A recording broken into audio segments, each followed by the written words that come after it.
नमस्कार, राधे राधे, खम्मा घड़ी मेरे प्यारे बच्चों। एक बार फिर से आप सभी का स्वागत है एसएससी एक्सपर्ट के ऑनलाइन प्लेटफॉर्म पर। मैं प्रियंका आ गई हूँ एक बार फिर से आप सभी के लिए हिस्ट्री टू विक्ट्री की क्लास लेकर। और जैसा कि हम सभी जानते हैं, हम लोग अभी कर रहे हैं एडिक्विटी द्वारा पूछे गए 2025 के क्वेश्चंस को स्टडी, और उससे जुड़े और क्या क्वेश्चन पूछे जा सकते हैं और क्या क्या संभावनाएं हैं आगे फ्यूचर में एग्जाम में पूछे जाने की, वो सारी चीज़ें हम यहाँ पर डिस्कस कर रहे हैं।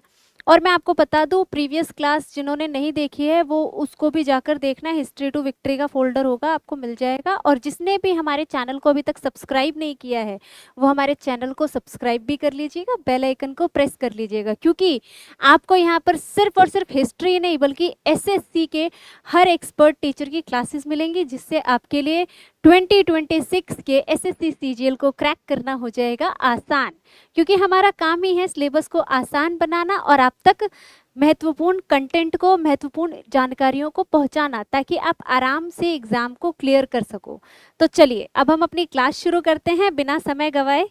आज की क्लास में जो हम पढ़ने वाले हैं, हम पढ़ेंगे प्राचीन भारत के, यानी कि जो हमारा प्राचीन इतिहास है, एंशिएंट हिस्ट्री है, उसको पढ़ेंगे। और उसमें आपका प्राचीन इतिहास का अगर हम देखें तो किस तरह के राजाओं ने यहाँ पर शासन किया, कैसे शासन किया, उससे जुड़े जो भी क्वेश्चंस हैं और उससे जुड़ी थ्योरी, उसको आज हम स्टडी करेंगे। और उसमें क्या होगा, आपका मगध काल से लेकर के कुषाण काल तक का जो क्वेश्चंस है उनका सफर आज हम तय करेंगे।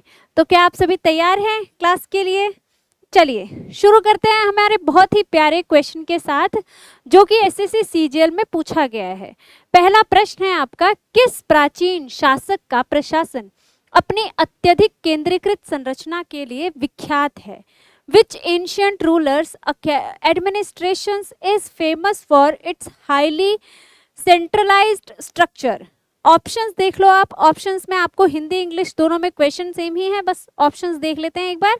ऑप्शंस दिया है आपको हर्षवर्धन, समुद्रगुप्त, चंद्रगुप्त मौर्य और पुलकेशिन द्वितीय। देखो बच्चों, अगर हम इस क्वेश्चन की बात करें तो मैं ज्यादा आपको नहीं बताऊंगी, क्योंकि आंसर आप ही को बताना है, मैं आपको आंसर नहीं बताऊंगी। पर हाँ, ये क्वेश्चन आप समझो। क्वेश्चन में आपको क्या पूछा है कि प्राचीन शासक, यानी कि ये तो क्लियर है, ये सारे ही आपके कौन से हैं, प्राचीन शासक हैं। ठीक है, अब चलो मैं आपको एक हिंट दे देती हूँ। वो शासक, इनमें से जो चार नाम है ना, और ये चारों में से तीन नाम ऐसे हैं जो सीई यानी कि शताब्दी वाले एरा में रहे हैं, पर एक नाम ऐसा है जो कि आपका बीसीई, बिफोर क्राइस्ट एरा होता है ना हमारा, यानी कि ईसा पूर्व, उस समय का शासक करता था। अब आप गेस कर सकते हो, और मैं चलो थोड़ा और हिंट देती हूँ। जिसकी बात चल रही है उसने क्या किया है, आपका ये जितना भी एरिया है ना आपका उत्तर भारत का, इस पर राज किया है। ठीक है, आपका अफगानिस्तान, पाकिस्तान, बांग्लादेश, इवन एंड में उसके वंशज जो है उड़ीसा तक भी आ गए थे, साउथ की तरफ भी बढ़ने लगे थे। चलो इससे ज़्यादा नहीं बोलूंगी, नहीं तो आपको आंसर ऐसे ही पता चल जाएगा और आपका टेस्ट नहीं हो पाएगा, मुझे आपका टेस्ट लेना होता है हरदम। ठीक है, तो यहाँ पर जो शासक है वो बहुत ही बड़ा सम्राट था, और उसने बहुत ही अच्छे कार्यक्रम भी किए हुए हमारे देश में विकास के लिए। और जो भी चीज़ें हैं, चलो एक बार एक्सप्लेनेशन देखते हैं, फिर आपको बताऊंगी चीज़ें। फिर नहीं, आप मुझे बताना कि आपको क्या लगता है, आपको कितनी देर याद रहता है आंसर। देखो, एक्सप्लेनेशन की यानी कि स्पष्टीकरण की बात करें तो चंद्रगुप्त मौर्य के शासन में राजा सर्वोच्च सत्ता था और मौर्य प्रशासन अत्यधिक केंद्रीकृत था। Under Chandragupta Maurya the king was the supreme authority and the Maurya administration was highly centralised. इसका मतलब क्या है? अब आपको ऐसे समझ नहीं आएगा कि ये क्या पढ़ गए मैम स्टेटमेंट, समझाती हूँ मैं आपको। आपको सीधे सीधे इजी एग्जाम्पल से समझना है। आप एक स्कूल में हो, ठीक है, नहीं हो इमेजिन कर लो, ठीक है, आप स्कूल में हो। स्कूल में क्या होता है, आपके जितने भी पावर्स हैं कोई भी डिसीजन लेने की, वो पावर किसके पास है? प्रिंसिपल के पास है। ना टीचर अपनी मर्जी से कुछ कर सकता है, ना ही स्टूडेंट अपनी मर्जी से कुछ कर सकता है। कोई भी बड़ी या छोटे डिसीजन लेने होंगे तो सीधा सीधा कौन डिसीजन लेगा? प्रिंसिपल। की बच्चों को बेंचेस पे पढ़ाना है, बेंचेस पे बिठाना है, या दरी पे बिठाना है, कारपेट पे बिठाना है, या फिर बच्चों को एक्स्ट्रा एक्टिविटीज में पार्टिसिपेट करने के लिए सपोर्ट करना है या नहीं करना है, कुछ भी हो, सारे डिसीजन कौन लेगा? प्रिंसिपल, यानी कि सारी सत्ता किसके हाथ में, एक इंसान के हाथ में, वो है हमारा प्रिंसिपल। ठीक है, ऐसे ही होता था मौर्य शासन काल में। मौर्य शासन काल में क्या था, ये आपको बता दूं, हमारा बीसीई का मतलब बिफोर क्राइस्ट एरा का टाइम था जब इनका शासन चला। ठीक है, और उस टाइम पर इन्होंने क्या करा, इन्होंने क्या किया कि सबसे पहले इन्होंने राजधानी क्या बना रखी थी, इनकी जो कैपिटल थी, आपको एग्जाम में ये भी पूछा जाता है, इनके शासन में इनकी कैपिटल या इनकी राजधानी क्या थी, वो थी आपकी पाटलिपुत्र,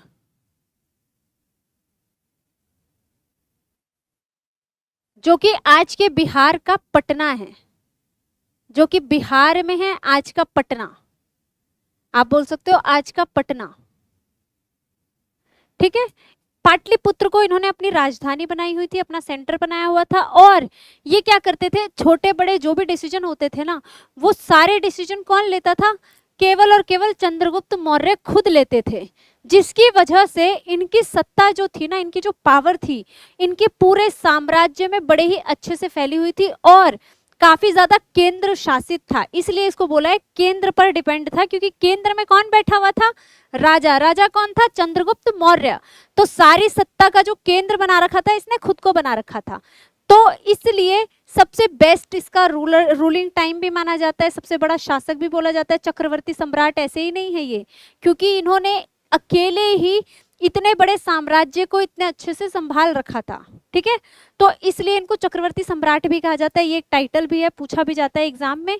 बाकी के जो आपके ऑप्शंस हैं अगर हम देखें, हर्षवर्धन, समुद्रगुप्त और पुलकेशिन द्वितीय, तो ये सारे लोग कैसे थे, इन लोगों ने, ऐसा नहीं ये लोग भी सत्ता अच्छी चला रहे थे, ऐसा नहीं इनके पास पावर नहीं थी, थे अच्छे ये भी राजा, पर इन लोगों के साथ क्या सीन था, ये थोड़ा सा सामंतवाद पे चलते थे, या आप कह सकते हो कि इन्होंने क्या किया था कि जैसे हमारा भारत देश है, प्रधानमंत्री है, इन्होंने अलग अलग राज्य के लिए अलग अलग रूलर डाल रखे हैं, बस वो उनसे थोड़ा बहुत सलाह मशवरा लिया और उनके अनुसार उनको जो लगा कि हाँ भाई ये वाले राज्य का राजा जो है, मतलब ये वाले राज्य जिसके हाथ में मैंने दे रखा है वो सही बात कह रहा है, तो चलो इसकी बात मान लेते हैं, और छोटे मोटे डिसीजन जो है उसको खुद लेने देते हैं अपने राज्य के लिए, क्या सही लगता है उसको। ऐसे में क्या होता है कि जो मेन राजा होगा उस तक सही से सारी प्रॉब्लम्स पहुंच नहीं पाती है, जिसकी वजह से कहीं ना कहीं सत्ता जो है पूरी तरह से उसके हाथ में नहीं होती है। और वही है, जब तक कहते हैं ना मुट्ठी बंद है, सारी पावर आपके पास है, तब तक डोर आपके हाथ में है।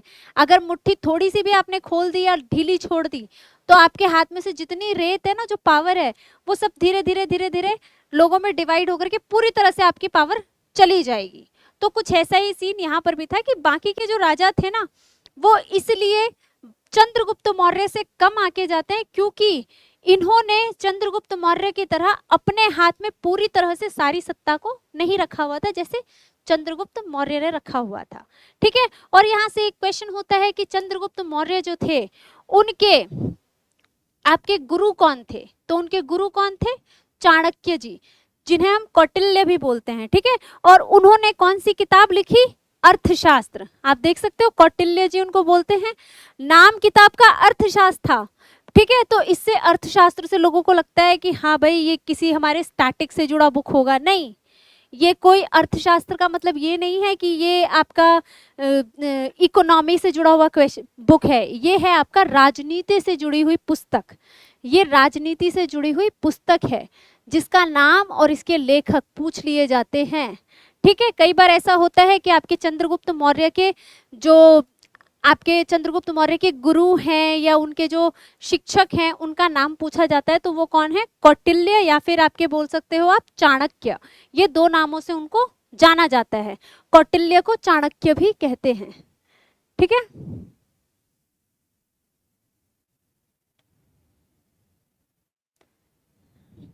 तो आप लोग इस चीज को याद रखिएगा। चलिए आगे के पॉइंट्स देखते हैं। आगे अगर हम देखें, मौर्य साम्राज्य में प्रांतों और अन्य प्रशासनिक इकाइयों पर केंद्र का मजबूत नियंत्रण था।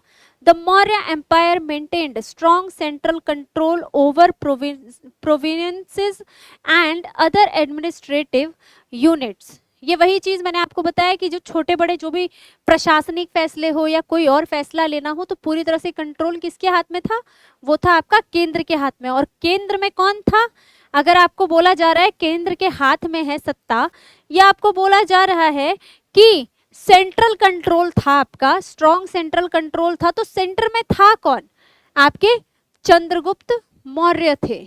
ठीक है, इसलिए यहाँ की पावर जो है बहुत ही स्ट्रॉन्ग और बहुत ही पावरफुल मानी जाती है, इसलिए इन्होंने इतने अच्छे से राज किया। और ये अपने आप में बहुत ही बड़े राजा थे, जिनके आप कह सकते हो जिनके बराबर का कोई था ही नहीं उस टाइम पे।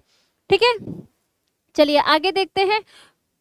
नेक्स्ट पॉइंट, कौटिल्य का अर्थशास्त्र मौर्यकालीन प्रशासन, अर्थव्यवस्था और राज्य व्यवस्था की महत्वपूर्ण जानकारी देता है। Kautilya's अर्थशास्त्र provides important information about Mauryan administration, economy and statecraft. Clear है, यहाँ से आपका क्वेश्चन आ जाता है कि बताओ मौर्य साम्राज्य का जो है आपकी अर्थव्यवस्था के बारे में या मौर्यकालीन की राजनीति व्यवस्था के बारे में कौन सी पुस्तक सही से वर्णन करती है। तो वो कौन सी पुस्तक है, अर्थशास्त्र। अर्थशास्त्र किसने लिखी है, कौटिल्य ने। कौटिल्य का दूसरा नाम क्या है, चाणक्य। ठीक है, चाणक्य नीति या चाणक्य की कूटनीति बड़ी फेमस है। तो यहाँ से ये आपका इंपॉर्टेंट क्वेश्चन भी बन जाता है, तो आपके लिए ये जरूरी है। इसके अलावा बच्चों देखो, आपको जो मैंने बताया, देखो ये तो मैंने आपको बता ही दिया, ये सारे एरियाज हैं आपके पूरब की तरफ से जो आपके किसके कंट्रोल में थे, पूरी तरह से कंट्रोल में थे आपके किसके, चंद्रगुप्त मौर्य के कंट्रोल में। ठीक है, और मैं आपको बता रही थी बाद में जब अशोक सम्राट का टाइम आया ना, उनके पोते का टाइम आया, तब आपका ओडिशा और कहीं ना कहीं वो साउथ की तरफ भी बढ़ने लगे थे। पर फिर वो ओडिशा में जाके जब कलिंग वॉर हुआ, कलिंग वॉर के बाद उनका हृदय परिवर्तन हो गया था और फिर उन्होंने क्या किया था, एक तरह से इन सब चीज़ों से संन्यास ले लिया था और उन्होंने बौद्ध धर्म को जो है बढ़ावा देना शुरू कर दिया और ये वॉर वगैरह से दूर रहने लगे, शांति स्थापित करना शुरू कर दिया था। खैर वो अशोक सम्राट की अलग कहानी है। अच्छा, यहाँ से एक और चीज बनती है आपकी, जो हमारे चंद्रगुप्त मौर्य थे, इन्होंने कौन से धर्म का प्रचार प्रसार किया था, तो ये बाद में किस धर्म से जुड़े थे आपके, ये जुड़े थे आपके जैन धर्म से। ठीक है, ये आपके जैन धर्म से जुड़े थे, याद रहेगा ना, ये आपके जैन धर्म से जुड़े थे।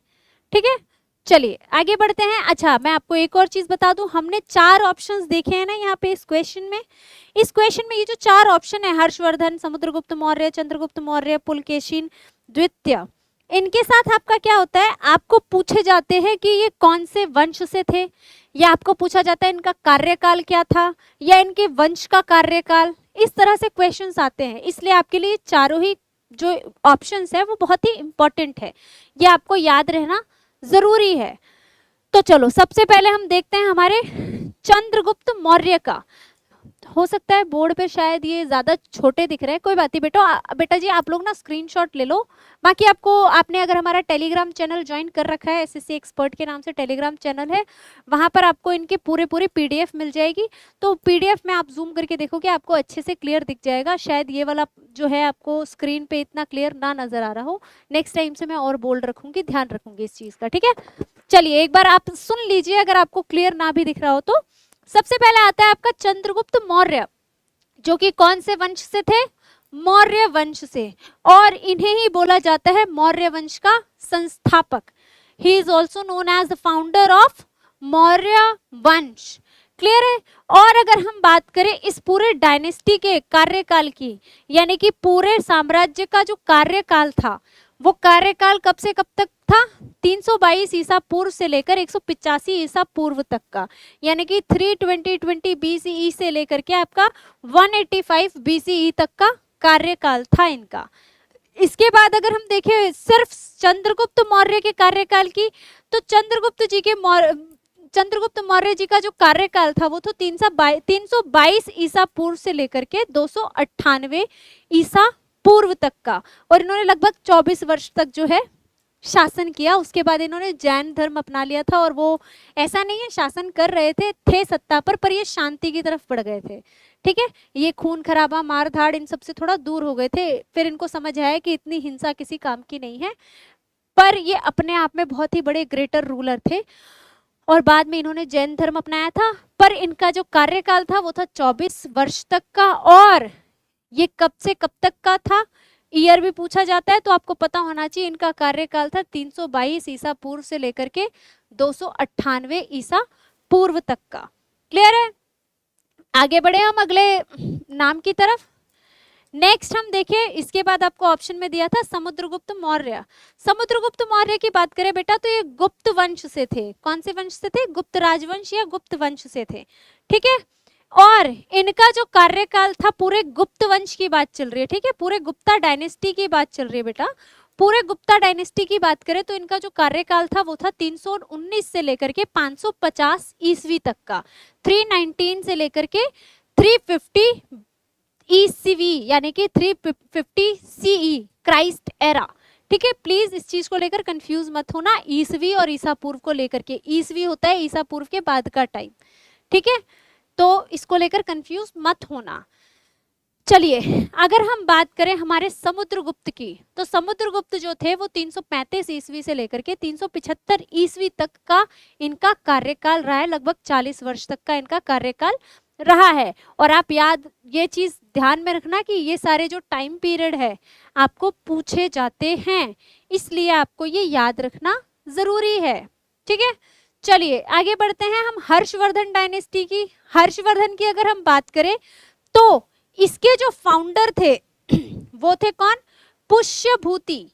पर इनको वर्धन वंश भी बोला जाता है, इनके वंश को, क्योंकि जो हर्षवर्धन थे सबसे ग्रेटर रूलर थे अपने रूलिंग टाइम के। यानी कि इनका जो वंश था उस वंश के सबसे महान शासक में से एक थे आपके हर्षवर्धन।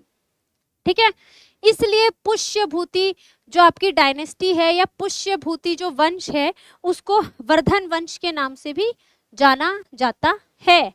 ठीक है, इसके अलावा अगर हम इसकी बात करें तो इसके यानी कि पुष्यभूति ने जो वर्धन डायनेस्टी की स्थापना की थी उसके कार्यकाल की अगर हम बात करें तो 500 ईस्वी से लेकर 647 ईस्वी तक का इनका कार्यकाल था। 500 CE टू 647 CE। क्लियर है? और अगर हम केवल और केवल बात करें हर्षवर्धन के कार्यकाल की तो इनका कार्यकाल था आपका 606 ईस्वी से 647 ईस्वी तक का। क्लियर है? लगभग 41 वर्ष तक इन्होंने क्या किया था? सत्ता संभाली थी, राज किया था। ठीक है, किसकी बात चल रही है? हर्षवर्धन की। चलिए अगला देखिए, नेक्स्ट है आपका पुलकेशिन। पुलकेशिन जो थे बादामी के चालुक्य बोलते हैं इनके वंश को, बादामी के चालुक्य वंश बोला जाता है इसको।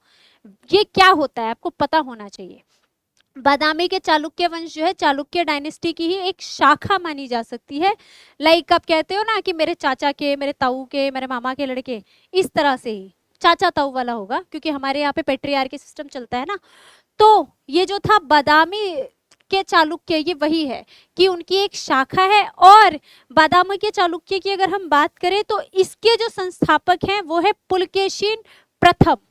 इसके फाउंडर हैं आपके पुलकेशिन प्रथम, याद रहेगा, पुलकेशिन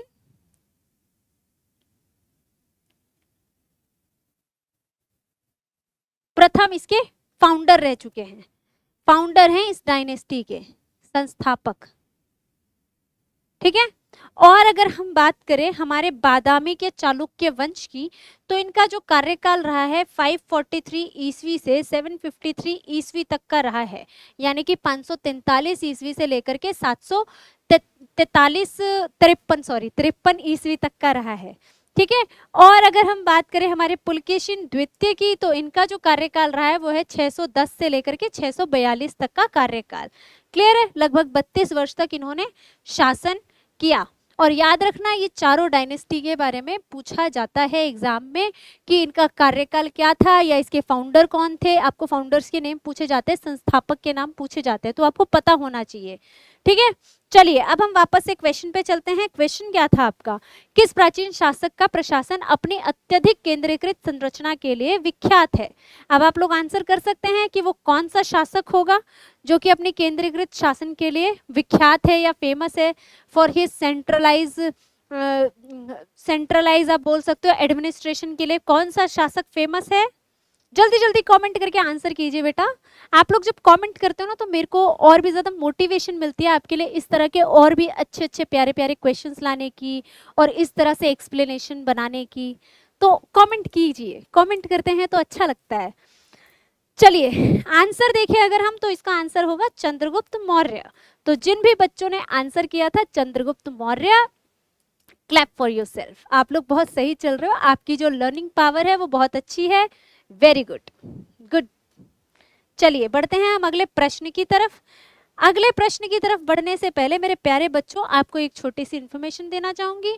हमारा एसएससी एक्सपर्ट का ऑनलाइन प्लेटफॉर्म है, आप इससे तो जुड़े हुए हैं, पर अगर आप पूरा कोर्स ज्वाइन करना चाहते हो तो हमारी टीम एक्सपर्ट के नाम से एप्लीकेशन है जो कि आपको गूगल प्ले स्टोर पे आराम से मिल जाएगी। आप वहां से उसको डाउनलोड करके हमारा जो बैच है फाउंडेशन बैच एसएससी का उसे ज्वाइन कर सकते हो और उसकी फीस है ओनली 1999, जहां पर आप देख सकते हैं आपको हर सब्जेक्ट की एक्सपर्ट फैकल्टीज पढ़ाएंगे, जिसमें से मैं आपको वहां पर पढ़ाऊंगी हिस्ट्री और स्टैटिक जीके।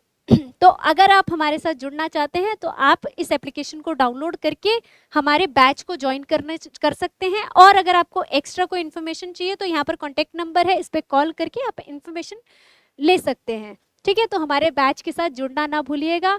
चलिए अब बढ़ते हैं हम अगले प्रश्न की तरफ। ठीक है, अगले प्रश्न की बात करें बच्चों तो नेक्स्ट क्वेश्चन है आपका, निम्नलिखित में से कौन सा जोड़ा अशोक के स्तंभ स्थलों में, निम्नलिखित में से कौन सा जोड़ा अशोक के स्तंभ स्थलों से सही ढंग से मेल खाता है? Which of the following pairs is correctly matched with Ashoka's pillar sites? अब आपके ऑप्शंस ध्यान से देखना, ठीक है, क्योंकि आपके लिए इंपॉर्टेंट है। सबसे पहले है लौरिया नंदनगढ़ बिहार, ठीक है, नेक्स्ट है सारनाथ गुजरात, फिर है आपका सांची ओडिशा और है अमरावती आंध्र प्रदेश। तो मेरे प्यारे बच्चों सबसे पहले आपको पता होना चाहिए कि क्या बात चल रही है। देखो हम सब जानते हैं जब कलिंग वॉर हुआ, कलिंग वॉर के बाद हमारे जो सम्राट अशोक थे उन्होंने क्या किया, अपनी ये जो मार धाड़ हुई, इतना ज़्यादा जो खून बहा, इससे उनके अंदर शोक की भावना आई और उन्होंने क्या किया, पछतावे में चले गए थे वो। फिर उसके बाद उन्होंने बौद्ध धर्म अपनाया था, फिर बौद्ध का प्रचार प्रसार किया था, ठीक है, बौद्ध धर्म का प्रचार प्रसार किया, यानी कि बौद्ध की जो नीतियां हैं उसको अपनाया और उसका प्रचार प्रसार किया था। ठीक है, उन्होंने बहुत सारे शिलालेख बनवाए थे, ठीक है, जिनमें से 14 प्रमुख शिलालेख हैं।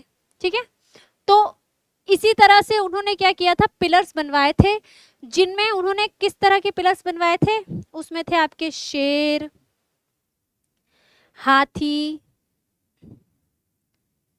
बैल, घोड़ा, इन सब का इन्होंने क्या किया था, पिलर बनवाया था। मतलब क्या किया था, चट्टानों को काट करके उनको तराश करके उनमें क्या उकेरा था, शेर का, हाथी का, बैल का और घोड़े का चित्र उकेरा था। ठीक है, अब ये जो चीजें हैं आपको पूछी गई, ये जो आपके नाम दिए गए हैं यहाँ पर ये सारी चीजें हैं, पर आपको पूछा क्या गया है कि जाहिर सी बात है ये पिलर्स या फिर उनसे जुड़ी जो चीजें हैं आपकी, देखा जाए तो आपको पूछा है अशोक स्तंभ। याद रखना अशोक ने जो है, सम्राट अशोक ने स्तंभ भी बनवाए थे और स्तूपास भी बनवाए थे, स्तूप जिसको बोलते हैं, बौद्ध स्तूप।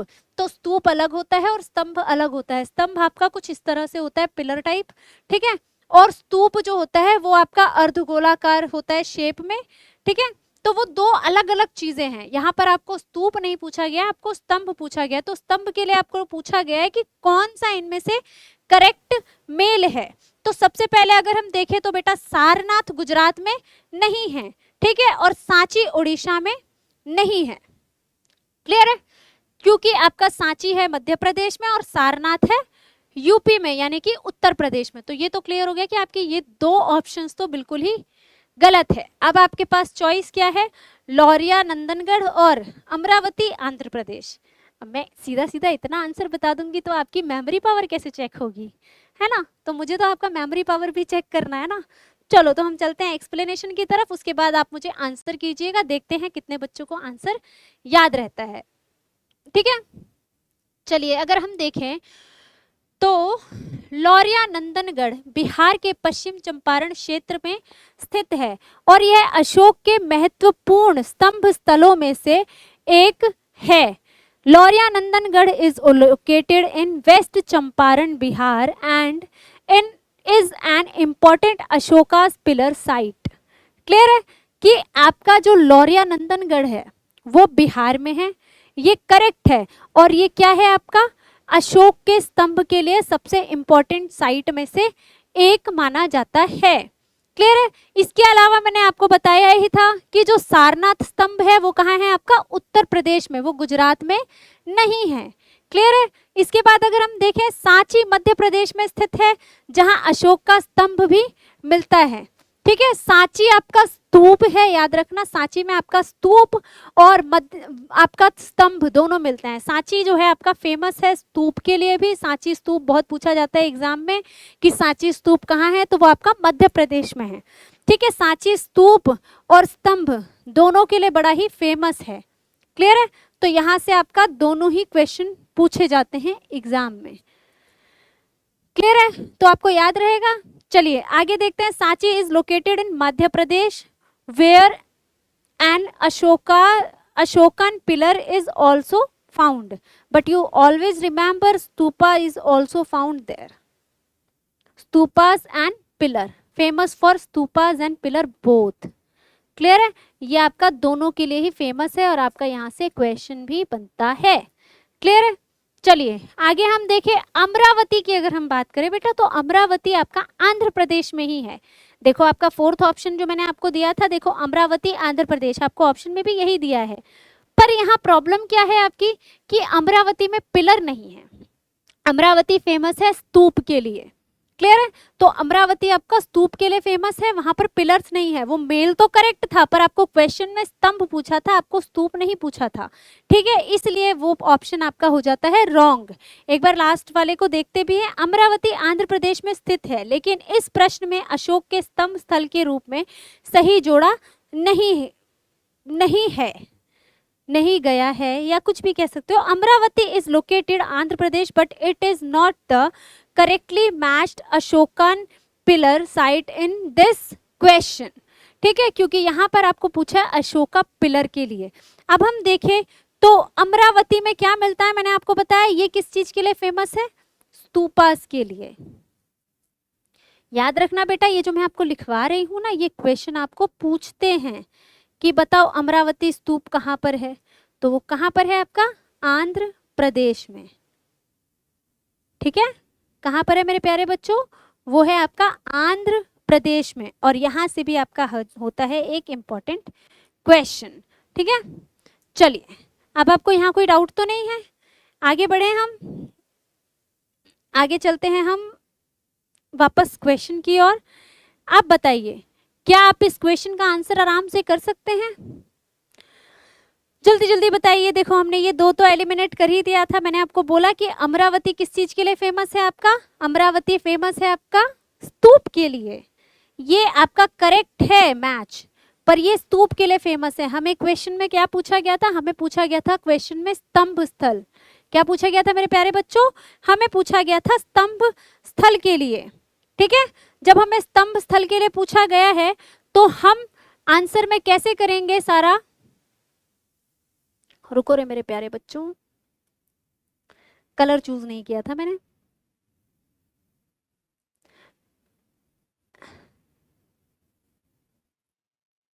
ठीक है, चलिए आपको क्वेश्चन में क्या पूछा गया है, स्तंभ स्थल के लिए। जब स्तंभ स्थल के लिए पूछा गया है तो ऑब्वियसली आपका अमरावती भी गलत हो जाएगा, है ना। अमरावती आपका गलत हो गया तो उसके बाद आपके पास बचा क्या, लौरिया नंदनगढ़। क्लियर है, जो कि आपका बिहार में है और ये फेमस है किस चीज के लिए, अपने पिलर के लिए, यानी कि अशोक स्तंभ के लिए। ठीक है, बाकी की जो आपकी दो साइट है, सारनाथ, सारनाथ आपका कहाँ पर है, मैंने आपको बताया था ये सारनाथ गुजरात में नहीं है, ये कहाँ है आपका यूपी में, और ये फेमस है हमारे पिलर के लिए। ठीक है, जो हमारा नेशनल एम्बलम है जो हमारा शेर का नेशनल एम्बलम है ना, देखो मैंने शायद नेक्स्ट स्लाइड में लगा रखा है, नहीं है कोई बात नहीं, आगे मैंने किसी न किसी स्लाइड में वो ऐड किया है। वो जो 4 शेर होते हैं ना, वो जो नेशनल एम्बलम है वो हमारे यहीं से लिया गया है आपका, ठीक है। इसके अलावा अगर हम देखें सांची, तो सांची आपका कहाँ पे है, एमपी में। और सांची आपका फेमस है किस चीज के लिए, स्तूप के लिए भी और पिलर के लिए भी, यानी कि स्तंभ के लिए भी। अब मैंने इतनी बार ये पढ़ा दिया तो अब मेरे को लगता है आपको ये चारों ऑप्शंस याद हो गए होंगे, हो गए ना। मैंने कहा ही था मेरी क्लास आप लोगे ना तो आपको अलग से एक्स्ट्रा पढ़ने की जरूरत नहीं है, यहाँ क्लास लेते हुए ही सब याद हो जाएगा। पर वही है, आपको क्लास में एंड तक जुड़े रहना है, क्लास में कंसिस्टेंसी रखनी है, रेगुलर क्लास जरूर लेनी है, जब भी हमारी क्लास आती है तो उसको जरूर अटेंड करना है, ठीक है। चलिए बढ़ते हैं अगले प्रश्न की तरफ। अगले प्रश्न की बात करें बच्चों, तो नेक्स्ट जो क्वेश्चन है आपका वो है एसएससी सीजीएल टियर 1 का ही क्वेश्चन है आपका। निम्नलिखित में से कौन सा जानवर मौर्यकालीन पत्थर के खंभों पर नहीं पाया जाता है। Which of the following animals was not found on Mauryan stone pillar. मेरे प्यारे बच्चों, सबसे पहले तो आप देख लो, ये रहा नेशनल एम्बलम आपका, ठीक है, राष्ट्रीय प्रतीक चिन्ह जो होता है हमारा वो ये है।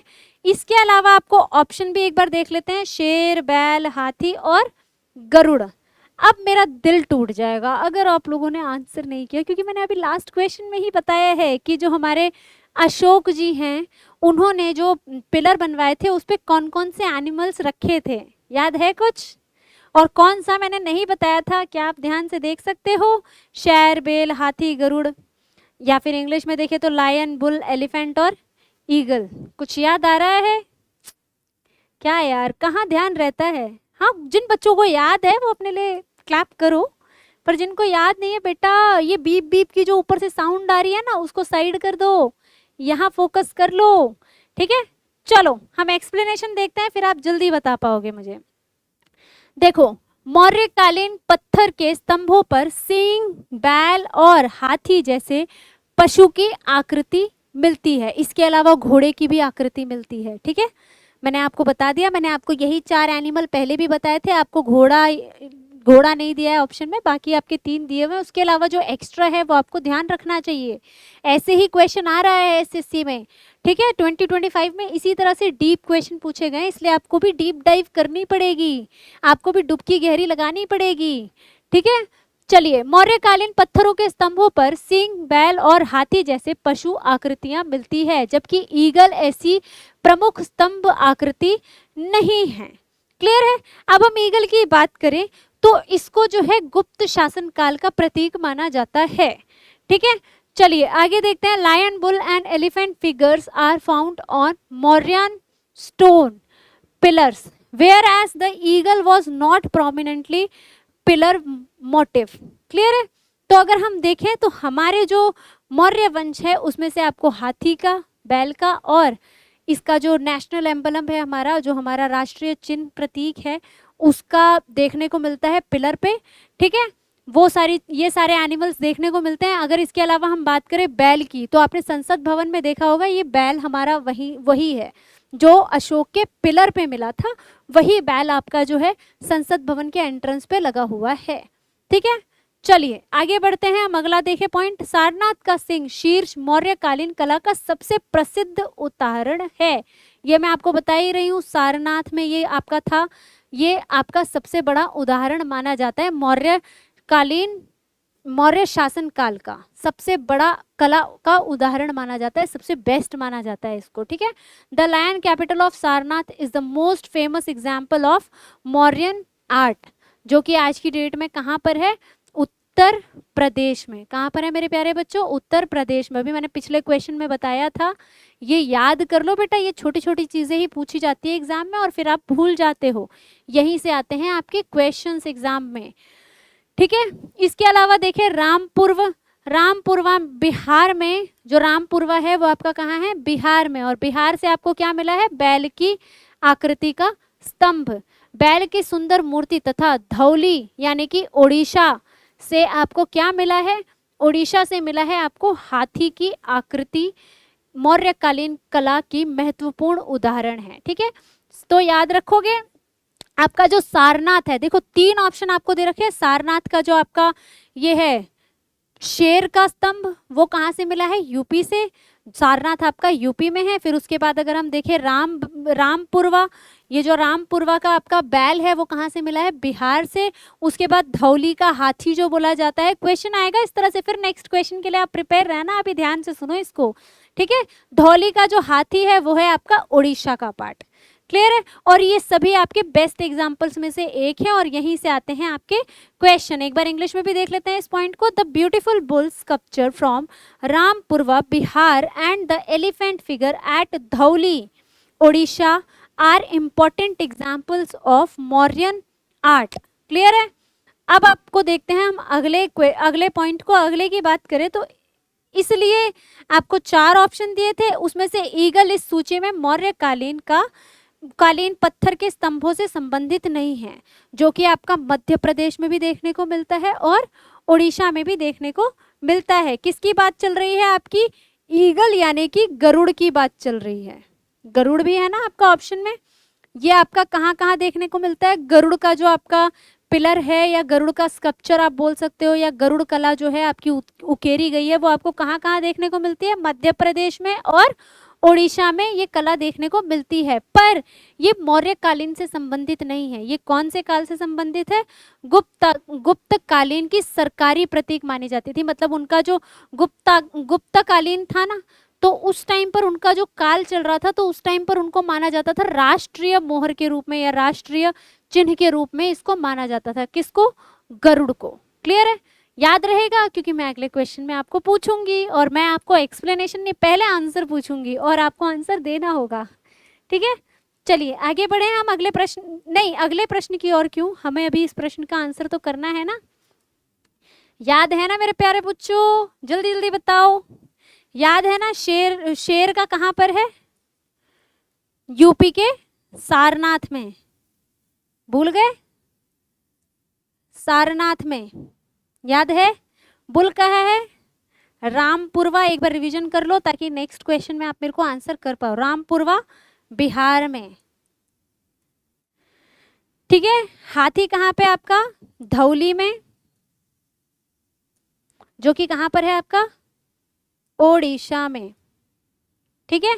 इसके अलावा गरुड़ देखे तो गरुड़ आपको कहाँ कहाँ मिलेगा? एमपी में भी और ओडिशा में भी, है ना। और ये किसका चिन्ह है? ये है आपका गुप्तकालीन शासक का चिन्ह माना जाता है। गुप्त कालीन शासन से जुड़ा इसको माना जाता है, ठीक है।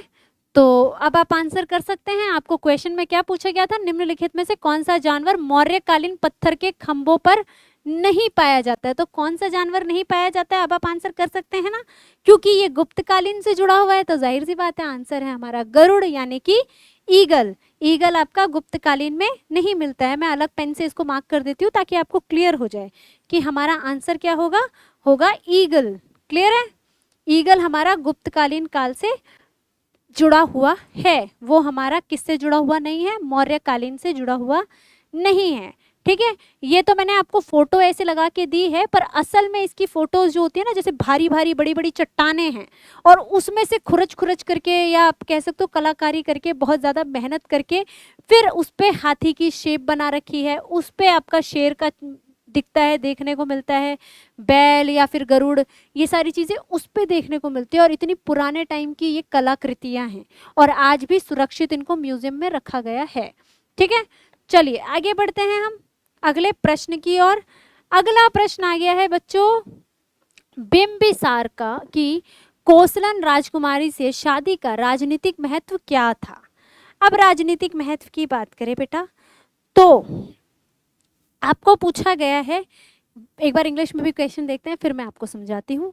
What was the political significance of Bimbisara's marriage to the Kosalan princess? अब बच्चे क्या करते हैं, बिंबिसार नाम सुना नहीं कि ये पहुंच जाते हैं चंद्रगुप्त मौर्य के पुत्र बिंदुसार पे। बेटा जी बिंदुसार अलग है और बिंबिसार अलग है। अगर हम बात करें बिंबिसार की, तो ये जो है आपके, ये कौन से वंश से है, यहाँ से आपको क्वेश्चन आता है। तो ये कौन से वंश से हैं आपके, हर्यक वंश के राजा थे ये, और काफी फेमस रूलर में से एक थे। हर्यक वंश के क्या थे, इंग्लिश में भी लिख देते हैं, ये हर्यक डायनेस्टी से जुड़े हुए थे। ठीक है, हर्यका डायनेस्टी के किंग थे। और याद रखना जो हमारे बिंदुसार थे वो मौर्य डायनेस्टी से थे। तो बिंदुसार और बिंबसार ये दो अलग अलग नाम हैं। और ऐसे ही आपका चंद्रगुप्त द्वितीय, चंद्रगुप्त प्रथम और चंद्रगुप्त मौर्य, ये दोनों अलग अलग नाम हैं। तो प्लीज इनके नामों को लेकर कंफ्यूज मत होना, ये दो अलग अलग शासक हैं। इनके बारे में आपको डिटेल में जानना है तो हमारा फुल कोर्स है, उसको ज्वाइन करोगे, वहां पर आपको इनके बीच का डिफरेंस और बाकी जो भी इंपॉर्टेंट चीज़ है वहां पर आपको डिटेल में मिलेंगी। पर फिलहाल हमें इस क्वेश्चन का आंसर करना है। तो चलिए एक बार क्वेश्चन देखते हैं। क्वेश्चन तो हम देख चुके हैं, ऑप्शंस देखते हैं। ऑप्शन में आपको दिया है बौद्ध धर्म का प्रसार, इसके बाद दिया है कौशल के साथ शांति, दक्षिण भारत के साथ व्यापार और प्रसेनजित का पतन। तो अगर हम बात करें तो कौसलन की जो राजकुमारी है, कौसलन की जो राजकुमारी है आपकी, जिसके साथ इनका क्या हुआ था, विवाह हुआ था, उनके भाई का नाम था प्रसेनजीत। ठीक है, प्रसेनजीत था। अब आपको पूछा गया है तो जाहिर सी बात है भाई का पतन करने के लिए तो शादी नहीं करेंगे, है ना। तो ये तो आपका एलिमिनेट हो गया। आपको क्या बोला है, राजनीतिक महत्व क्या था, यानी कि आपको ये क्लियर हो गया कि यहाँ पर क्या बोल रहा है, आपका पॉलिटिकल एजेंडा चल रहा है। यानी कि ये कैसी मैरिज है, पॉलिटिकल सिग्निफिकेंट मैरिज है। पॉलिटिकल क्या है, ये मैरिज है, यानी कि अपने फायदे के लिए इस शादी को की गई है। तो इस शादी का फायदा क्या था वो हम जानेंगे, पर पहले अब हम एक्सप्लेनेशन देखते हैं, क्योंकि अगर मैंने ज्यादा फायदा बता दिया तो आप सीधा आंसर बता दोगे, फिर आपका स्किल टेस्ट कैसे होगा, हमें तो आपका स्किल टेस्ट करना है ना। चलिए एक बार एक्सप्लेनेशन को देखें। बिंबसार हर्यक वंश, बिंबसार ने लगभग 544 ईसा पूर्व से 492 ईसा पूर्व तक मगध पर शासन किया। और ये कौन से वंश से थे आपके, हर्यक वंश से, जो कि मैं आपको ऑलरेडी बता चुकी हूँ पीछे क्वेश्चन में ही। ठीक है, Bimbisara ruled over Magadha from approximately 544 BCE to 492 BCE। Clear है। और इस विवाह की अगर हम बात करें जो आपका चल रहा है, तो इस विवाह से मगध और कौशल के बीच की पुरानी दुश्मनी खत्म हो गई थी और उनके बीच क्या स्थापित हुआ था, शांति स्थापित हुई थी। यानी कि मगध के जो बिंबसार थे और कौशल के जो राजा थे उनके बीच चल रहा था क्या, मतभेद चल रहा था, उनके बीच कहीं ना कहीं एक युद्ध वाला माहौल बना हुआ था। पर इस शादी से क्या हुआ, उनके बीच का जो प्रॉब्लम था वो सॉर्ट हुआ और क्या हुआ, शांति स्थापित हो गई। शांति स्थापित होने के बाद एक बार इंग्लिश में भी देख लेते हैं इस पॉइंट को। This marriage ended the old rivalry. ठीक है, इस मैरिज ने क्या किया, old rivalry between Magadha and Kosala and establish peace between them. मतलब इन्होंने क्या किया, इसके बीच जो प्रॉब्लम चल रही थी, पुरानी दुश्मनी चल रही थी, उसको खत्म किया और इनके बीच क्या स्थापित हुई, शांति स्थापित हुई। और जाहिर सी बात है शादी की थी हमारे उस टाइम पर, आज भी चल रहा है ये दहेज प्रथा। तो पेट्रियार्की सिस्टम और दहेज प्रथा, तो डाउरी सिस्टम तो पहले भी था आज भी है। तो ये जो डाउरी थी, बिंबसार को इस शादी में डाउरी में क्या मिला था, काशी का एक बहुत ही अमीर इलाका। काशी हमारी तीर्थ धाम है और बहुत ही फेमस भी है और अपने आप में बहुत ही महत्वपूर्ण भी है। ठीक है, तो आपको देखा जाए तो बिंबसार को दहेज में क्या मिला था, काशी का एक बड़ा ही हिस्सा मिला था, जिससे उनके लिए देखा जाए तो उनके पड़ोस के जो कर्ण राज्य था, अंगराज्य और अन्य आपके जो भी राज्य थे उन पर उनके लिए कब्जा पाना, उसको हरा करके उस शासक को और अपने राज्य में उनके सत्ता को मिलाना, ये सब इनके लिए बहुत आसान हो गया था, क्योंकि काशी अपने आप में बड़ा ही सेंट्रलाइज्ड और बहुत ही इम्पोर्टेंट एरिया था, जहां से आसपास के एरियाज को कवर करके वहां पर सत्ता स्थापित की थी किसने, बिंबसार ने। और अपने सत्ता का क्या क्या था, अपनी जो रूल था उसको बहुत ज्यादा फैलाया था, तो इससे इनकी सत्ता भी बढ़ी थी। ठीक है, अगर हम देखें, Bimbisara received a very wealthy territory of Kashi as a dowry in this marriage. Clear है। अब आपको यहाँ से क्वेश्चन आता है मेरे प्यारे बच्चों, क्वेश्चन आएगा आपका कि बताओ जब उन्होंने कौशला की राजकुमारी से शादी की थी तो उनको दहेज में क्या मिला था, दहेज में मिली थी काशी। क्लियर है, ये क्वेश्चन पहले पूछा जा चुका है, आगे भी पूछा जाएगा। फिर आपको पूछा जाता है बिंबिसार का कार्यकाल क्या था, उन्होंने कब से कब तक सत्ता संभाली थी मगध की। तो उन्होंने संभाली थी सत्ता 444 BCE टू 492 BCE। क्लियर है, चलिए आगे बढ़ते हैं। हम अगले अगले जो पॉइंट्स हैं उनको भी देख लेते हैं एक बार हम। इसमें और भी बहुत सी इंपॉर्टेंट चीजें हैं। काशी की बात करें तो काशी से मिलने वाले भारी टैक्स के कारण मगध साम्राज्य आर्थिक रूप से बहुत मजबूत हो गया। Due to the heavy tax from Kashi the Magadha empire became the economically very strong. जाहिर सी बात है, काशी मैंने आपको क्या कहा, एक बहुत ही इंपॉर्टेंट राज्य था, ठीक है, एक बहुत ही अमीर और बहुत ही रिहायशी एरिया था। तो वहां से टैक्स भी अच्छा मिला, टैक्स अच्छा मिला तो क्या हुआ, ये जो राजा था आपका बिंबिसार, ये आर्थिक रूप से भी मजबूत हो गया, यानी कि इसके पास पैसा बढ़िया आ गया था, टैक्स अच्छा आया। ठीक है, इसके अलावा देखें, यह प्राचीन इतिहास में केवल एक पारिवारिक शादी नहीं थी, बल्कि साम्राज्य बढ़ाने की एक सोची समझी कूटनीति थी। This was not just a family marriage but a well thought out diplomacy for expanding the empire ancient history. ठीक है, यानी कि इसको बोला जाता है कि ये ऐसी शादी थी जिसे आपकी एंशियंट हिस्ट्री में, यानी कि प्राचीन इतिहास में ऐसा कहा जाता है कि ये कूटनीति थी, बहुत ही सोची समझी साजिश थी जिसको अंजाम दिया गया था इस शादी के माध्यम से, क्योंकि सबने अपना अपना फायदा देखा। बिंबिसार एक ताकतवर राजा था, उसके साथ अगर क्या होगा कि एक वैवाहिक रिश्ता जुड़ जाएगा तो ये हमारा सपोर्टर बन जाएगा। कौशल के राजा ने ये सोचा, और बिंबिसार ने सोचा कि भाई इससे मेरे को दहेज में भी मिलेगा बढ़िया राज्य, और इसके बाद मेरी भी सत्ता स्ट्रांग होगी। तो दोनों ने अपना अपना फायदा देखा और दुश्मनी को खत्म करके रिश्तेदारी में बदल दिया। ठीक है, इसके बाद देखिए, कौशल की तरफ से सीमाएं सुरक्षित होने के बाद बिंबिसार ने आसानी से पड़ोसी अंग राज्य को जीत लिया। ये मैं आपको ऑलरेडी अभी बताया था। After securing the borders from the Kosala side, Bimbisara easily conquered the neighbouring Anga kingdom. Clear है, ये मैं आपको ऑलरेडी बता चुकी हूँ। और फिर उसके बाद बिंबिसार ने क्या किया, बढ़िया सत्ता संभाली, राज किया, और उसके बाद उन्होंने क्या किया, संन्यास लिया।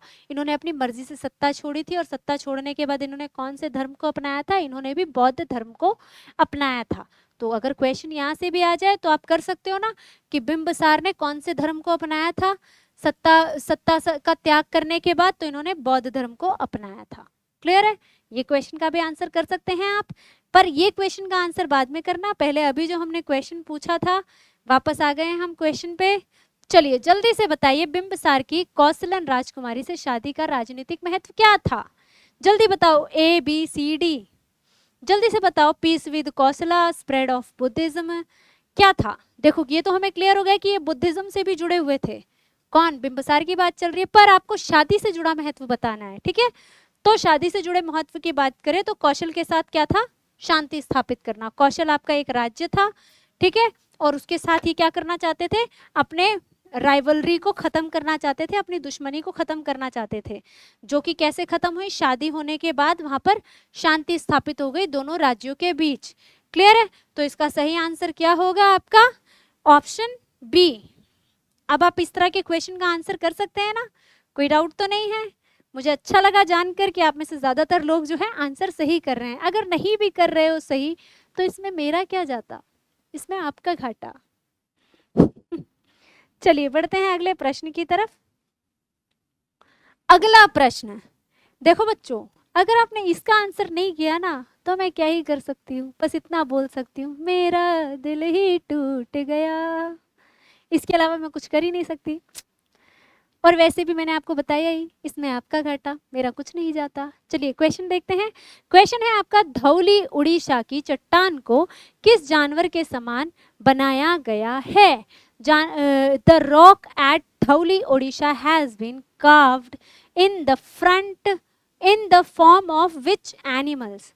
अगर आपने आंसर नहीं किया ना, तो मैं बता रही हूँ, क्या ही कर सकती हूँ मैं, कुछ भी नहीं, बस मैं तो आपको आंसर ही बता सकती हूँ। इसके अलावा अगर आप नहीं बताओगे, मैंने अभी आपको बताया था धौली ओडिशा में कौन सी मूर्ति मिली है, कौन सा आपका वो मिला है स्कल्पचर, जल्दी सोचो सोचो सोचो सोचो, मैंने आपको बताया था शेर कहाँ से मिला था आपका, जल्दी से सोचो।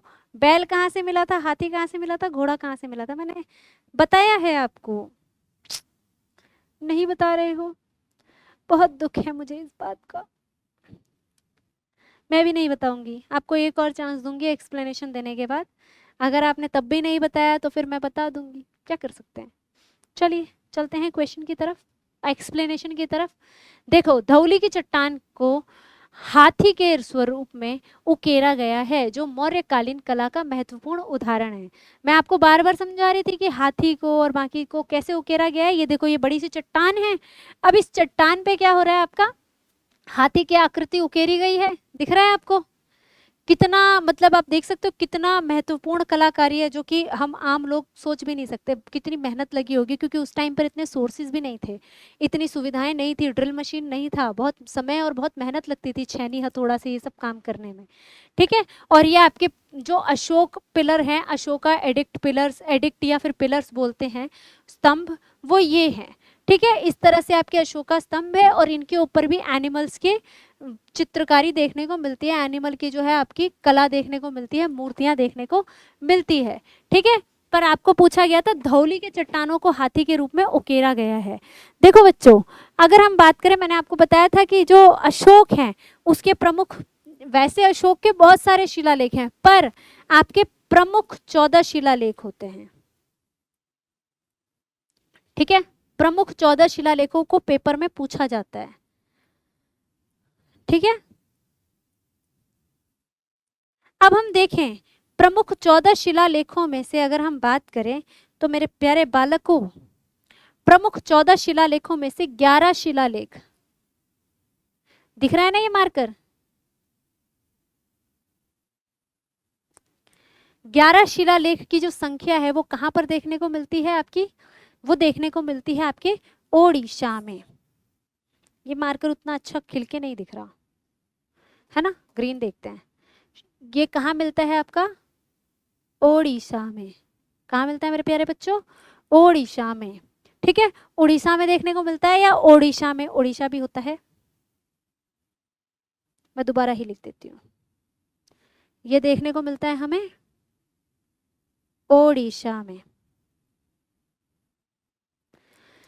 अब समस्या क्या है कि आपको ये 11 शिलालेख देखने को मिलते हैं ओडिशा में। कई बार नंबर पूछ लिया जाता है कि कौन से नंबर के शिलालेख हैं जो कि ओडिशा में देखने को नहीं मिलते हैं, तो यहाँ से कौन से शिलालेख नहीं मिलते हैं, ओडिशा से कौन से शिलालेख नहीं मिलते हैं, तो उनका नंबर है आपका 11, 12 और 13। ये 3 शिलालेख ऐसे हैं जो कि आपके उड़ीसा में देखने को नहीं मिलते हैं। बाकी 1 to 10, ठीक है, 1 to 10 एडिक्ट्स बोलते हैं बेटा इंग्लिश में, इंग्लिश में आपका होता है एडिक्ट्स। ये मैं आपको इतना इसलिए बता रही हूँ क्योंकि आपके लिए इंपॉर्टेंट है मेरे प्यारे बच्चों, इसको सुनो। ये जो एडिक्ट्स हैं, आपके जो शिलालेख हैं, ये आपके 1 से लेकर 10 तक हैं उड़ीसा में। इसके अलावा जो नेक्स्ट नंबर है, यानी कि मैंने आपको बोला 11 शिलालेख हैं, तो 14th वाला शिलालेख ये आपको कहाँ देखने को मिलता है, ओडिशा में। अब ओडिशा में क्यों देखने को मिलता है, ओडिशा की खास बात क्या है, तो बेटा जब अशोक ने, क्योंकि हमें पता है ये जो बौद्ध धर्म से जुड़ी हुई शिलालेख हैं, स्तूप हैं, धम हैं, ये सब किसने बनवाए थे, ये बनवाए थे हमारे सम्राट अशोक ने। और सम्राट अशोक जो है उनका हृदय परिवर्तन कब हुआ था, कलिंग वॉर के बाद। और ये कलिंग वॉर कहाँ हुआ था, तो ओडिशा आंध्र प्रदेश का ही एरिया था, जहाँ पर आज के टाइम का कलिंग जो है ओडिशा और आंध्र प्रदेश का ही एरिया था। तो धीरे धीरे आप देखा जाए तो साउथ एरिया भी कवर करने लगे थे हमारे मौर्य सम्राट, यानी कि सम्राट अशोक। तो उन्होंने कलिंग वॉर जो है यहीं पर किया था, मुख्य रूप से ओडिशा का एरिया ज़्यादा था, वहीं पर इन्होंने कलिंग वॉर किया था। जिसके बाद इन्होंने क्या किया, कलिंग वॉर से जुड़ी, कलिंग वॉर के बाद जब इनका हृदय परिवर्तन हुआ, इन्होंने शांति की तरफ बढ़े, तो उन्होंने जो है कितने जो नीतियां होती है, आप कह सकते हो नीतियां इस पर लिखी हुई है कि क्या करना चाहिए क्या नहीं करना चाहिए, उससे जुड़े 11 शिलालेख जो है, प्रमुख शिलालेखों की बात चल रही है। याद रखना शिलालेख बहुत हैं, पर प्रमुख शिलालेखों में से बात करें 14 शिलालेखों में से, तो 11 शिलालेख कहाँ पे करवाए थे आपके, 11 शिलालेख मिला था आपके कहाँ पर, ओडिशा में। अगर हम देखें 13वां शिलालेख इनमें से सबसे महत्वपूर्ण है, 13वां शिलालेख आपका क्यों महत्वपूर्ण है? 13वां शिलालेख क्यों महत्वपूर्ण है? क्योंकि आपके 13वें शिलालेख में क्या मिलता है? कलिंग वॉर का वर्णन।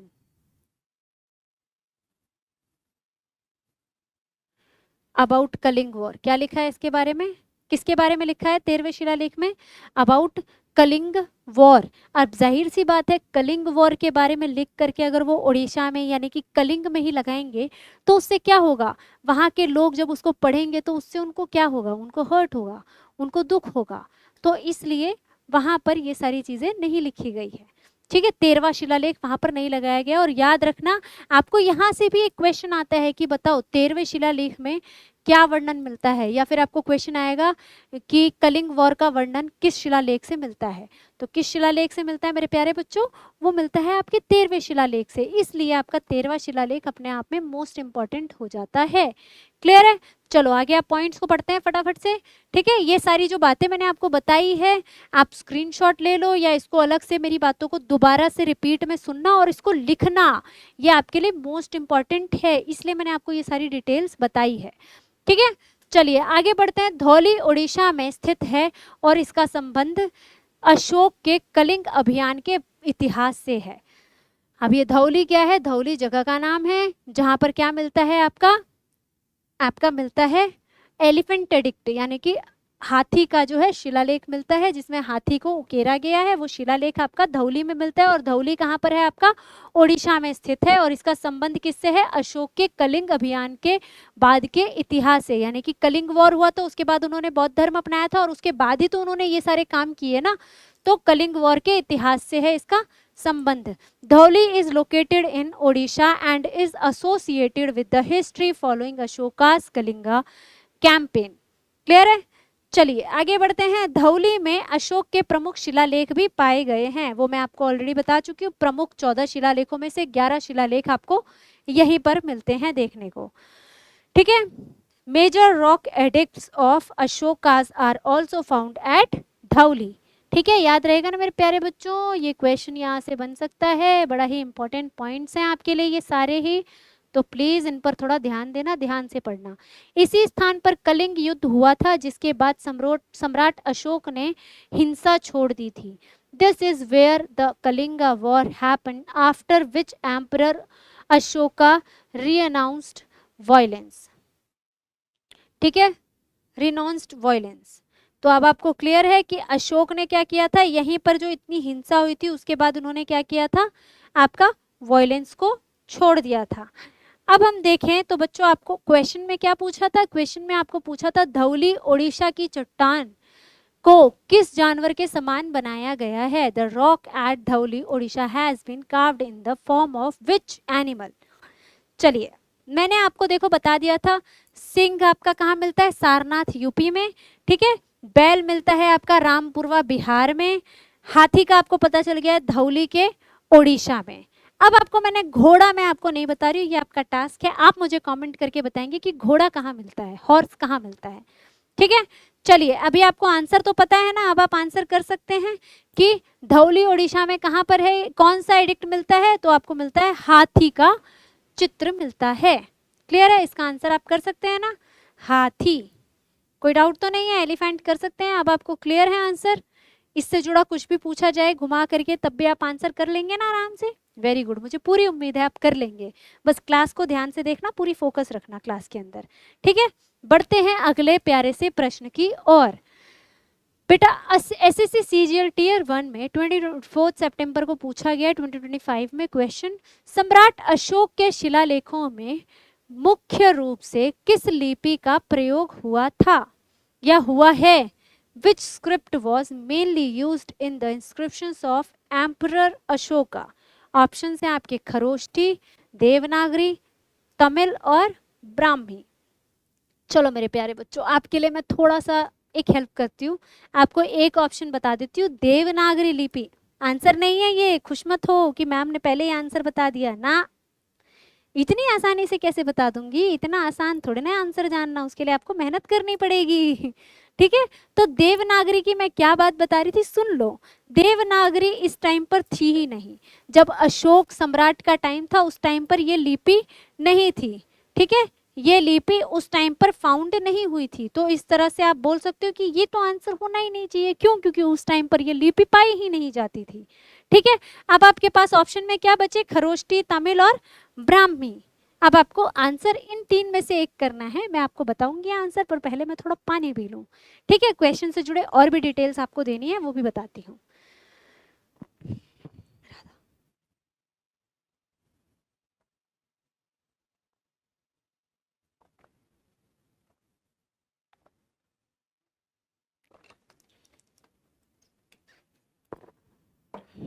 हाँ, तो मेरे बालकों, अगर हम देखें तो सबसे पहले सम्राट अशोक के शिलालेखों की बात करें तो बेटा जी, सम्राट अशोक के जो शिलालेख हैं बहुत पुराने टाइम से हैं। आप सभी जानते हैं इतना पुराना है, ईसा पूर्व के समय से चला रहा है ये शिलालेख। पर परेशानी क्या थी कि जो सम्राट थे, ये अशोक सम्राट थे हमारे, इन्होंने ये लिपियां लिख तो दी, इन्होंने इतने सारे पिलर एडिक्ट्स आप देख सकते हो पिक्चर में, लिख तो दिया इन्होंने, इसके ऊपर उकेरा भी अपनी भाषा में, जो भी चीजें थी सारी चीजें लिखी भी, उकेरी भी। पर एक समस्या क्या हुई कि आज के लोग उसको डिकोड नहीं कर पा रहे थे। पर फिर हमारे देश में 1837, जब किसका काल था? ब्रिटिश कॉलोनियल गवर्नमेंट थी हमारी, ब्रिटिश रूलर थे जब हमारे देश में। ठीक है, यानी कि ब्रिटिश औपनिवेशिक सरकार थी हमारी। ठीक है, ब्रिटिश औपनिवेशिक सरकार। ठीक है, उस टाइम पर एक पर्सन था जो हमारे देश आया था, उसका नाम क्या था? James Prinsep. ये क्यों बता रही हूं मैं? क्योंकि यहां से आपका आता है क्वेश्चन। ठीक है, जेम्स प्रिंसेप।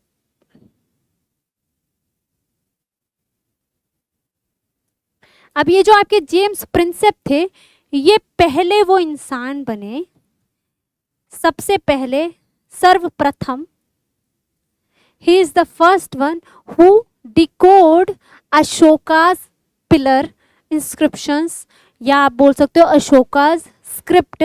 मतलब ये पहले या प्रथम ऐसे व्यक्ति बने जिन्होंने क्या किया? डिकोड किया। क्या डिकोड किया मेरे प्यारे बच्चों?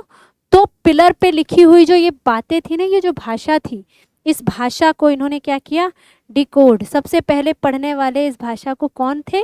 वो थे जेम्स प्रिंसेप। और इसकी खास बात क्या है इस भाषा की? हम लोगों की तरह नॉर्मली लिखा गया है।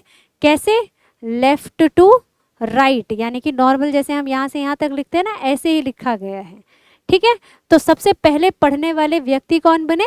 James Prinsep. और कब बने? 1837 में। और यहीं से बनता है आपका एक महत्वपूर्ण प्रश्न, इसलिए इस नाम को याद रखना है आपके लिए जरूरी। याद रहेगा ना मेरे प्यारे बालकों? रहना भी चाहिए, नहीं रहेगा तो आप एक नंबर से चूक जाओगे। ठीक है, इसलिए इस नाम को जरूर याद रखना है। ठीक है, अब इन्होंने जो है ढूंढ तो ली भाषा। चलो मैं आपको ओरिजिनल आंसर तो नहीं बताऊंगी कि इन तीनों में से कौन सा है, पर मैं आपको एक चीज बता देती हूँ, वो जो भी भाषा थी, उसको, जो भी लिपि थी, उसकी अगर हम बात करें तो उसकी भाषा को एक और नाम से जाना जाता है। वो भाषा और किस नाम से जाना जाता है? प्राकृत भाषा। ठीक है, किस नाम से जाना जाता है बच्चों? प्राकृत। तो अगर आपको ऑप्शन में उस भाषा की जगह ये आ जाए प्राकृत लैंग्वेज, तब आप कर सकते हैं।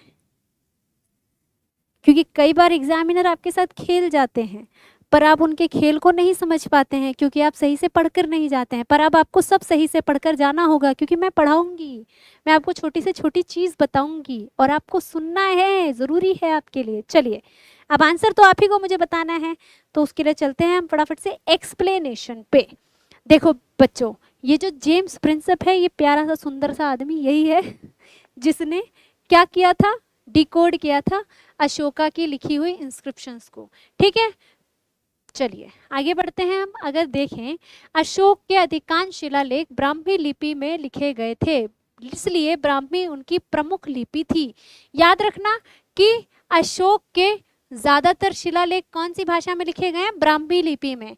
पर इसके अलावा हम देखें तो खरोष्टी लिपि में भी उनके मिलते हैं शिलालेख। पर क्या है, खरोष्टी लिपि में कम शिलालेख लिखे गए हैं। आपको प्रमुख शिलालेख बोले, मतलब ज्यादातर शिलालेख किस भाषा में लिखे गए? तो ज्यादातर शिलालेख कौन सी भाषा में लिखे गए? ब्राह्मी लिपि में। ठीक है। Most of Ashoka's inscription were written in Brahmi script, making it his principal script. Clear है? तो इन्होंने ज्यादातर स्क्रिप्ट कौन सी भाषा में लिखे हैं? ब्राह्मी में। पर आपका ये प्रिंसिपल स्क्रिप्ट तो था, पर उसके अलावा याद रखना आपका खरोष्टी लिपि भी पाई गई है कई सारे एडिक्ट्स में। क्लियर है? इसके अलावा देखिए उत्तर, अब वो किस बेस पे पाई जाती थी ये भी जान लो। अब जाहिर सी बात है, आप राजस्थान में बिहार की भाषा में चीजें लिख दोगे तो क्या होगा? वो वेस्ट हो जाएगी। राजस्थान के लोग बिहार की भाषा नहीं पढ़ेंगे, या बिहार में हरियाणवी भाषा में कोई चीज पोस्टर लगा दो लिख करके, कौन पढ़ेगा उसको?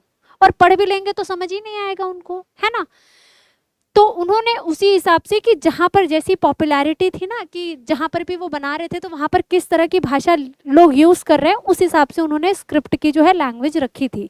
तो अगर हम देखें तो आपका उत्तर और पश्चिम क्षेत्रों में कुछ अशोक अभिलेख खरोष्टी लिपि में भी पाए गए हैं। ठीक है। तो आपका देखा जाए तो some Ashokan inscriptions in the northwestern region were also written in Kharosthi script. याद रहेगा ना मेरे प्यारे बच्चों? चलिए आगे देखते हैं। देवनागरी का प्रयोग अशोक के समय नहीं होता था, ये मैं आपको पहले ही बता चुकी हूँ। देवनागरी भाषा was not used during Ashoka's period. अब हम देखिए जेम्स प्रिंसप ने 1837 में ब्राह्मी लिपि को पढ़ने में महत्वपूर्ण सफलता प्राप्त की। James Prinsep made a major breakthrough in deciphering the Brahmi script in 1837, जो कि मैं आपको ऑलरेडी बता चुकी हूँ। और याद रखना मेरे प्यारे बालकों, यहाँ से बन सकता है आपका एक इम्पॉर्टेंट क्वेश्चन, इसलिए ये नाम और ये ईयर दोनों ही बहुत ज़्यादा महत्वपूर्ण है। कौन सा नाम? जेम्स प्रिंसप इन 1837। क्लियर है? जेम्स प्रिंसप ने 1837 में ब्राह्मी लिपि को क्या किया था? पढ़ने में महत्वपूर्ण सफलता हासिल की थी। तो ये याद रखना जरूरी है आपके लिए। क्लियर है? चलिए अब बढ़ते हैं हम वापस से प्रश्न की तरफ। अब मेरे बालकों जल्दी से आंसर कर दो। अगर आपने आंसर नहीं किया ना तो मेरा दिल ही टूट जाएगा। आपको कोई फर्क ही नहीं पड़ता मेरा दिल टूट रहा है। आंसर करो जल्दी से। चलो जल्दी से बताओ कितनों को लगता है कौन सा आंसर? मेरे प्यारे बालकों जितनों को भी अगर लगता है आपका कौन सा आंसर? ब्राह्मी लिपि, तो आप सब बिल्कुल ही सही दिशा में चल रहे हैं। पर याद रखना some inscription is also found in this लिपि। Some inscriptions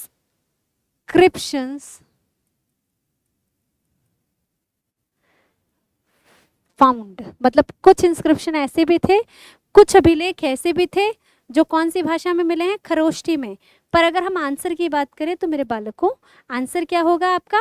Brahmi. क्या होगा बच्चों? ब्राह्मी।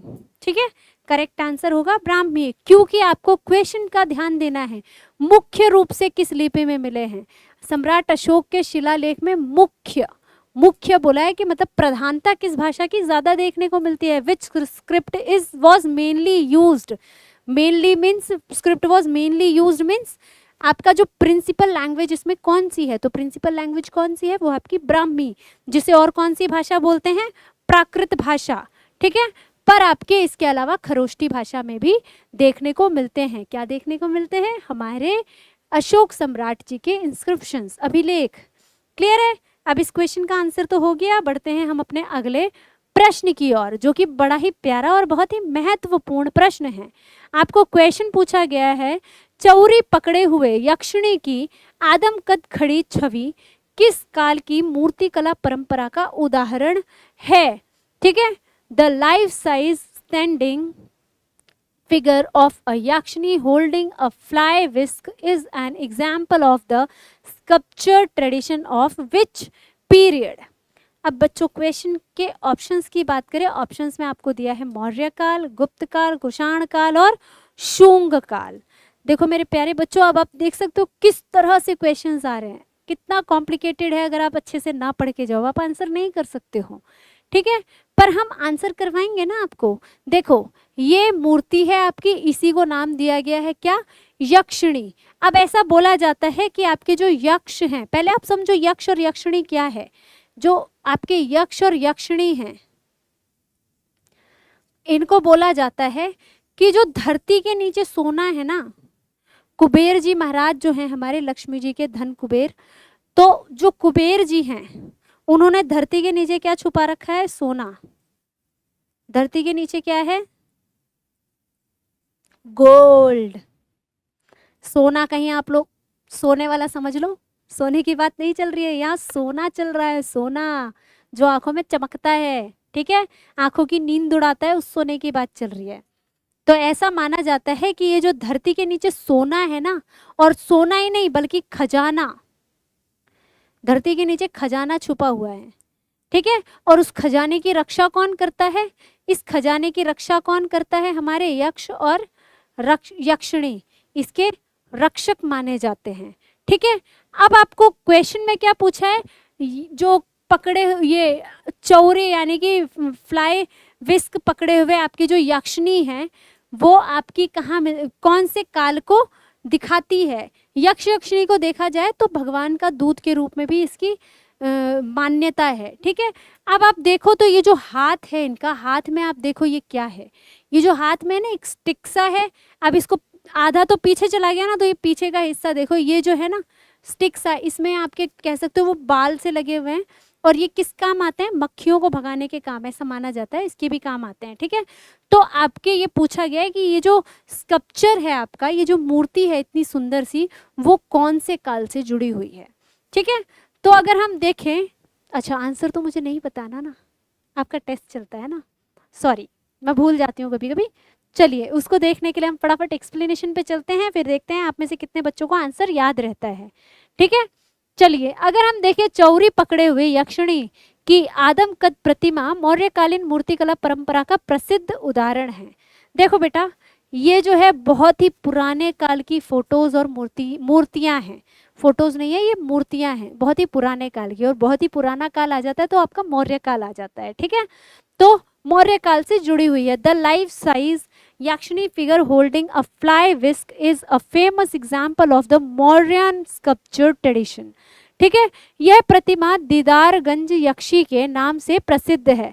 अब आपको देखो यहाँ से क्वेश्चन बनता है कि ये प्रतिमा किस नाम से प्रसिद्ध है, दीदारगंज यक्षी के नाम से प्रसिद्ध है, और इसकी पहचान इसकी चमकदार मौर्य पॉलिश से भी होती है। This figure is popularly known as the Didarganj Yakshini, ठीक है, and is also noted for its characteristic Mauryan polish. Clear है। अब हम यक्ष यक्षिणी परंपरा की बात करें तो यक्ष यक्षिणी परंपरा जो है मौर्य काल में लोकप्रिय थी और लोक आस्था से जुड़ी थी। The Yakshi Yakshini tradition was popularly during the Mauryan period and was also connected with popular beliefs. तो बच्चों मैंने आपको पहले ही कहा कि जो ये यक्ष यक्षिणी है ये किसका रूप माना जाता है, भगवान का रूप, और इनको ये भी कहा जाता है कि धरती के नीचे छुपे हुए खजाने की रक्षा कर रहे हैं, और इन्हें क्या माना जाता है, लोक आस्था से जोड़ा जाता है, यानी कि लोगों की आस्था से जोड़ा गया है, ठीक है। बाद में अभी तो देखो ये मौर्य काल के टाइम पर जो है भक्ति और आस्था का प्रतीक माना गया, बाद में ये यक्ष यक्षिणी जो हैं इनको आपके बौद्ध समाज ने, जैन धर्म ने, अलग अलग धर्मों ने इसको अपना लिया और अपने धर्म का बता दिया, पर असल में ये हमारे देश से मौर्य काल से चला आ रहा है यक्ष यक्षिणी, जो कि किसके प्रतीक थे, भगवान के ही प्रतीक थे, ठीक है। चलिए आगे देखें तो प्रतिमा की चमकदार सतह, भव्य आकार और आभूषण मौर्यकालीन शिल्प कौशल को दर्शाती है। It's polish surface, monumental size and ornaments demonstrate the craftsmanship of the Mauryan period. ये तो बहुत नॉर्मल सी बात है, ये मैं आपको ऑलरेडी पहले ही पॉइंट में समझा दिया कि ये जो मूर्तियां हैं ये किसको प्रदर्शित कर रही है, मौर्य काल को। क्लियर है। चलिए अब आपको क्या करना है मेरे बालक को, आपको करना है क्वेश्चन का आंसर, ठीक है। अब बताओ ये जो मूर्ति कला है कौन से काल से जुड़ी हुई है? अब तो आप आंसर कर सकते हैं ना, कर दो यार, ऐसे मत करो। ये आपके मौर्य काल से जुड़ी हुई है। अब आपके जितने भी बच्चों ने मौर्यन पीरियड याद रखा है, very good, clap for yourself. आप बहुत स्मार्ट, बहुत इंटेलिजेंट है। आप इस बार एसएससी सीजीएल पार लगाएंगे, आप सिलेक्शन जरूर पाएंगे, वेरी गुड। चलिए आगे बढ़ते हैं अगले प्रश्न की तरफ। अगले प्रश्न को देखिए बेटा, कई कुषाण शासकों ने अपनी दैवीय स्थिति को दर्शाने के लिए कौन सी उपाधि अपनाई थी? Which title was adopted by several Kushan rulers to indicate their divine statues? Options हैं आपके राजाधिराज, चक्रवर्ती, देवपुत्र, महाराजाधिराज।